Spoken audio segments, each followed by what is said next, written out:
पुराने समय की बात है। रामपुर नाम के एक छोटे से गांव में रमेश नाम का एक युवक रहता था। रमेश शारीरिक रूप से बहुत हट्टा कट्टा था, लेकिन वह स्वभाव से बहुत आलसी था। वह हमेशा जल्दी और बिना मेहनत किए अमीर बनने के सपने देखता था। रमेश के पड़ोस में एक बुजुर्ग किसान रहते थे, जिनका नाम काका था। काका बहुत ही परिश्रमी थे।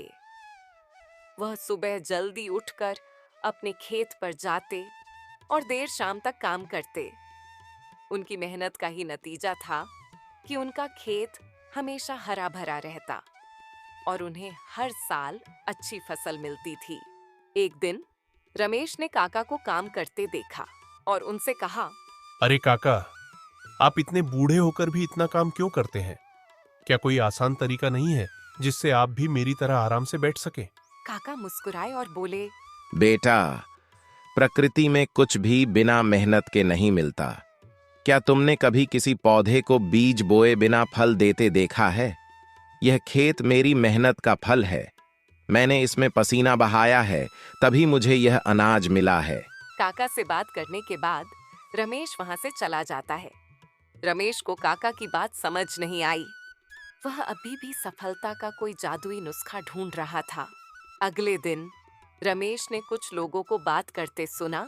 अरे राम भाई, तुम्हें पता है गांव के बाहर एक संत आए हैं जिनके पास हर समस्या का समाधान है। रमेश ये सब बात होती सुन तुरंत संत के पास गया और उनसे पूछा। बाबा, मुझे सफलता की वह चाबी दे दीजिए जिससे मैं बिना मेहनत किए ही अमीर बन जाऊं। संत ने कुछ देर सोचा और फिर रमेश को एक पोटली दी जिसमें कि एक खाली बीज था और संत ने उसे कहा, ये कोई साधारण बीज नहीं है। इसे आज रात अपने घर के पीछे जमीन में बो देना। कल सुबह तक अगर यह बीज एक सोने का पेड़ बन गया तो तुम बिना मेहनत किए अमीर बन जाओगे। लेकिन याद रखना, तुम्हें इसे पूरी रात जाग कर देखना होगा और जरा भी नींद नहीं आनी चाहिए। रमेश संत की सारी बात सुनकर वहां से चला गया और उसने घर जाकर तुरंत बीज बोया और उसे एक सोने के पेड़ में बदलने का इंतजार करने लगा। लेकिन रात भर जागने और जमीन को घूरने के बावजूद वह बीज अगले दिन भी सिर्फ मिट्टी ही रहा। अगली सुबह निराश होकर रमेश संत के पास वापस गया और फिर संत ने उससे पूछा।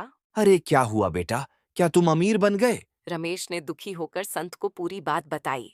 रमेश की सारी बात सुनकर संत मुस्कुराए और बोले, बेटा, मैंने तुम्हें सफलता का सबसे बड़ा रहस्य दिखाया है।